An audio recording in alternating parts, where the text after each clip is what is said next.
I bought a brand new PS2 game off of Amazon in 2024. And yes, I dipped my toe back into the GameStop roulette. It's the Bargain Game Hunter.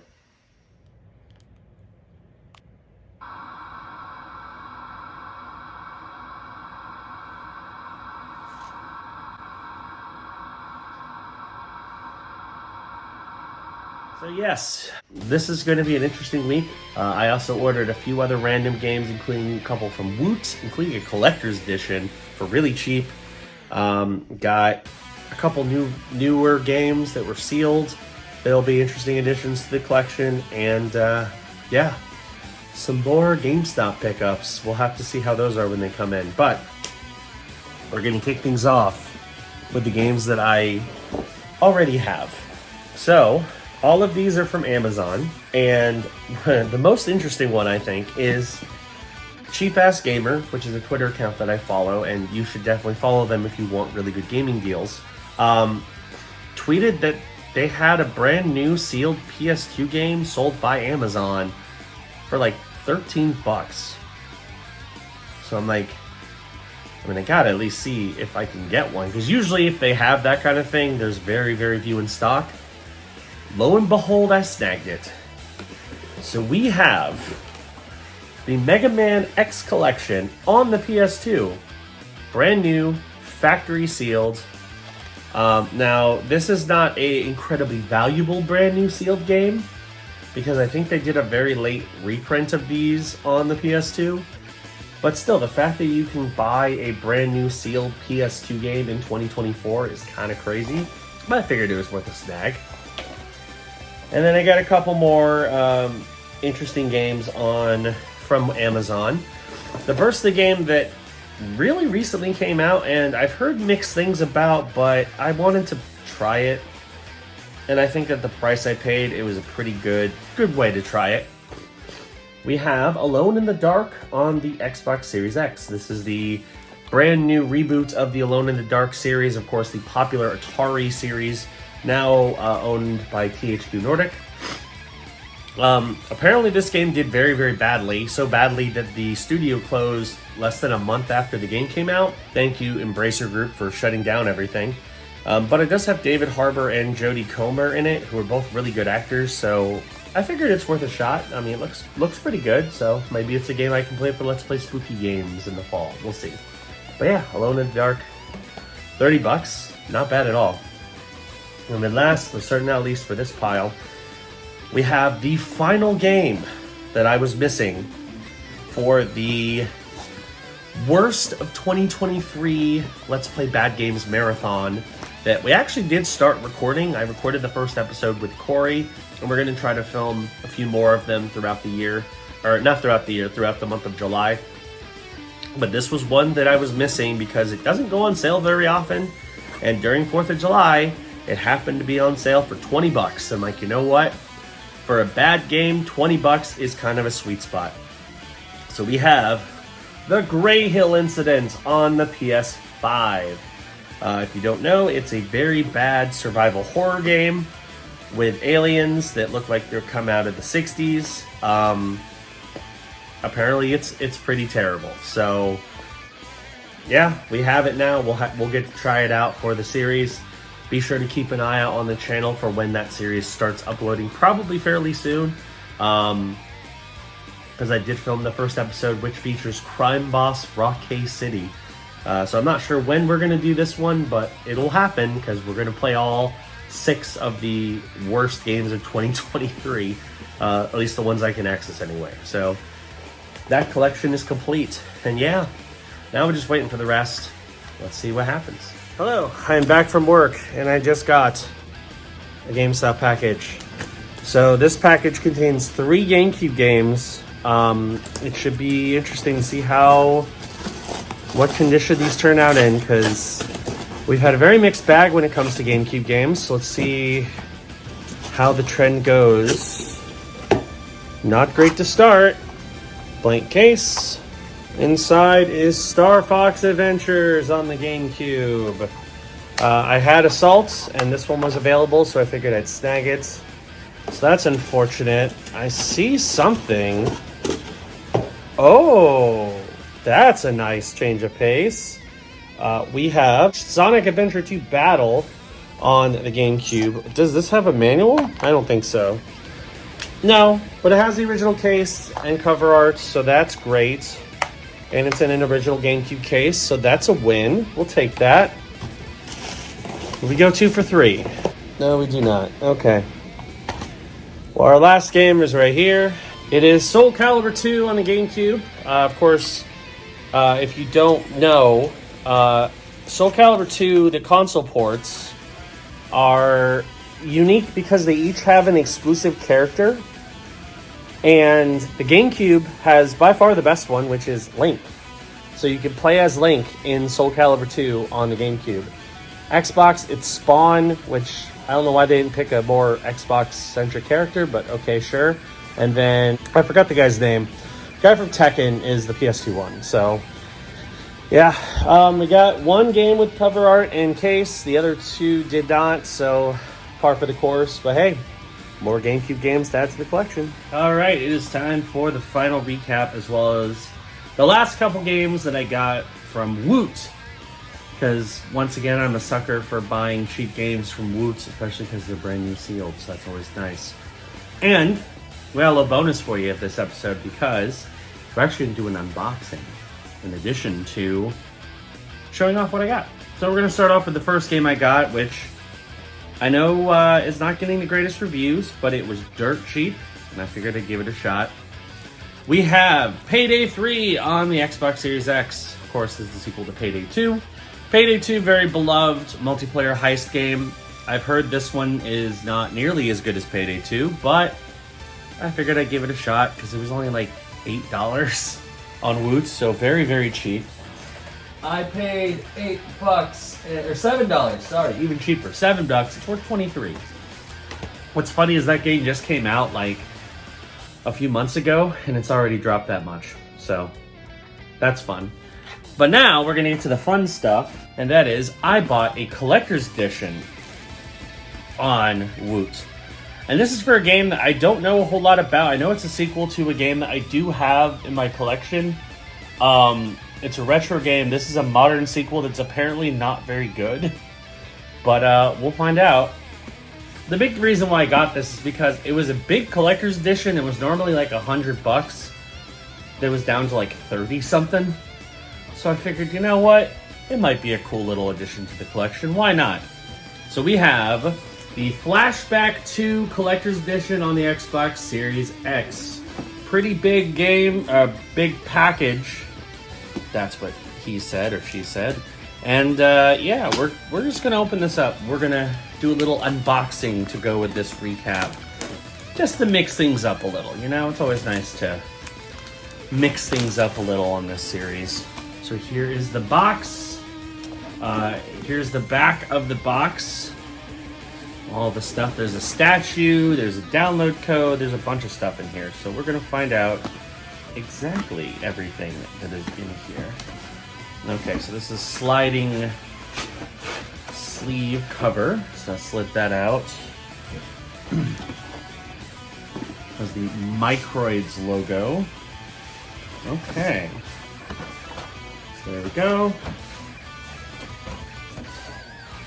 There is our statue. So it looks like the majority of the stuff has to be in the game case. Oh no, there's some stuff underneath. Okay. Cool. Pull all that out. Oh, that's kind of neat. So it's like slipcover and then another slipcover. So it's got two slipcovers, which is interesting. And they're alternating slipcovers. So there's the box. I'll probably add that to my box collection in my closet. Well, let's go through what's included. So we'll start off with this statue. Looks interesting. Not gonna lie, it looks kind of cheap. Like, especially with the like janky poster in the background. Because it looks very jank. I mean, I know it's supposed to look kind of worn. And it's interesting, he's got like pixelated pants. I don't know if you can see that very well. I guess we can pull out the statue to make it a little bit easier to tell what it looks like. Oh, there's a loose piece apparently. It's a box. Okay, what's the box supposed to do? So here's the statue. It's of this guy with a gun, and there's a box. I don't know where the box is supposed to go, whether it's like supposed to be attached to the ground or what. No, it's supposed to be just in the background. It's not attached though. That's weird. That's a choice. So this box is apparently supposed to be like attached to the statue. It's just not. It's just a loose box. Okay. So I think it's basically supposed to go like right here. So there's the statue. It's kind of cool. I mean, I don't think it's anything amazing, but it's kind of cool. But here's the other stuff that you get with it. You get a little patch. It's neat. Kind of pixelated, has Flashback 2 on it. Download code for the original game on Xbox. I'm actually probably going to use this because I have a physical copy of PS4 of the original Flashback, but I figure I might as well play the game on Xbox if I can. Oh, it's a Series X version too. We have stickers, because when you buy an expensive collector's edition, who doesn't want stickers? That's what everybody wants, right? These are art cards, I think. There's a dude. There's another dude in a poster.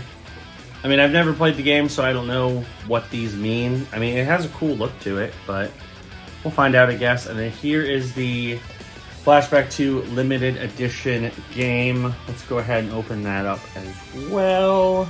So here is the limited edition game. It's in a steelbook case, which is cool. So here's the Flashback 2 steelbook.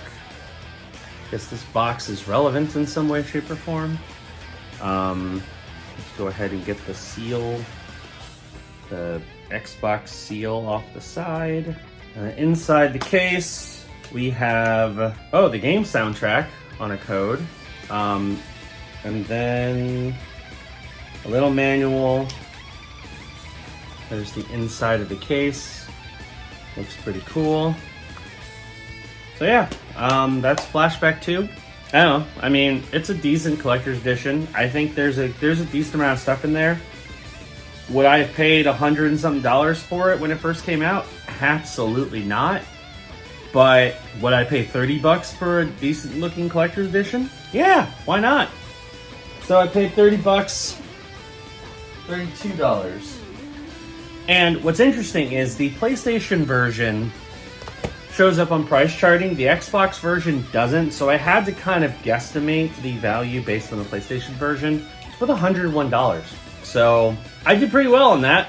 It was a good pick to get a collector's edition for a kind of obscure game for cheap. So pretty happy with that. So now we're going to go to my GameStop pickups, and then we'll end with Amazon. And I, of course, like I usually do with these, I did kind of doctor some of them up. I couldn't do that for all of them, like this next one. So we'll start off with a blank case that happens to be Soul Calibur 2 on the GameCube. Of course, I mentioned this in the earlier episode, but the reason why you want this version of Soul Calibur 2 is because Link is a playable fighter. It was exclusive to the GameCube. It's pretty cool, so if you like Soul Calibur 2, that is the version you want to play, because you can play as Link. If you like Legend of Zelda, that is. I paid $12 and it's worth 18 loose, so not too bad. Next is a game I did doctor a little bit because I was able to print a cover, and that is Star Fox Adventures on the GameCube. Again, generic case. The disc is in good shape. So now I have both Adventures and Assault, so if I want to play the last big 3D Star Fox games before Star Fox Zero that everybody hated, I can. And of course, Star Fox Adventures, I believe, was developed. Yes, it was. It was one of the last games Rare made. It was originally a game called Dinosaur Planet, and they converted it into a Star Fox game because Nintendo wanted them to. But then shortly later, it was bought by Microsoft. So, but yeah, picked that one up. I paid $24. It's worth $25. So, not a huge bump up in value because it was loose, but that's okay. And then the big win of the GameCube lot, of course, the one game where we did get the case, no manual, but we got the case and cover art. We have Sonic Adventure 2 Battle on the GameCube. It is the Player's Choice Edition. It's an enhanced version of Sonic Adventure 2 from the Dreamcast. I already have Sonic Adventure DX on the GameCube, so now I have this one as well. I paid $25, and this one is worth $50. So that's what's interesting about the, especially GameCube lottery, basically with GameStop. If you win, you can win very big. If you lose, you might lose big. Well, actually not that much. Like, even the games I've lost on, it's like a couple bucks. But if you win, you can win very big. So now let's get to the last few games, which are all Amazon pickups. These are all new and sealed. They're interesting choices for sure. First, we have the Grey Hill Incident on the PS5. This was the last game I needed for my Bad Games collection. Now I have a complete set. So you will be seeing this game eventually on the channel, along with a whole bunch of other really bad games. We actually, as of the time of this recording, we did film the first episode, which is of Crime Boss Rockay City. So you can look forward to bad games on that. This one will be coming up though. I paid $20, I believe. So this is worth $31. So pretty decent pickup there. Next, we have Alone in the Dark on the Xbox Series X. This is a brand new Alone in the Dark game made by THQ. Unfortunately, the developer is already closed. Shortly after the game came out, they were shuttered by Embracer Group. But I've heard mixed things. It seemed cool because it's got David Harbour in it, and I don't know, it looked like an interesting game. I figured it was worth a shot. I didn't pay a whole lot for it either. I paid $30 for this, and this is worth $46 brand new. So pretty solid little pickup there. And last but certainly not least, a brand new PS2 game in 2024. Who would have guessed? We have the Mega Man X Collection on the PS2. It is brand new and sealed, as you can see. Who would have thought you could find brand new PS2 games on Amazon in 2024? But you can. I think I might have some of these Mega Man games already, but I figured it was worth it just to have a sealed PS2 game. I paid $15, and this is worth $17. So it's not exactly a valuable PS2 game, but it's a PS2 game. And that's it. We picked up some fun games. We got a cool collector's edition. I mean, cool, I guess, is one way to interpret it. We got some new GameCube games. We got our last bad game collection. I think it's a pretty solid week. Especially, it's a bit of a come down after all of the craziness of all the GameStop pickups. However, I found one more big game that GameStop happened to have in stock that I ordered, along with another GameCube game. So those will be coming next week, along with some new releases that I'm really excited about, and I think you will be too. So that's going to do it for this episode of the Bargain Game Hunter. Thank you for watching. Hope you enjoyed it. If you're new, be sure to hit the subscribe button, click the notification bell, that way you know when new videos drop. And we'll see you on the next episode of the Bargain Game Hunter. Bye-bye.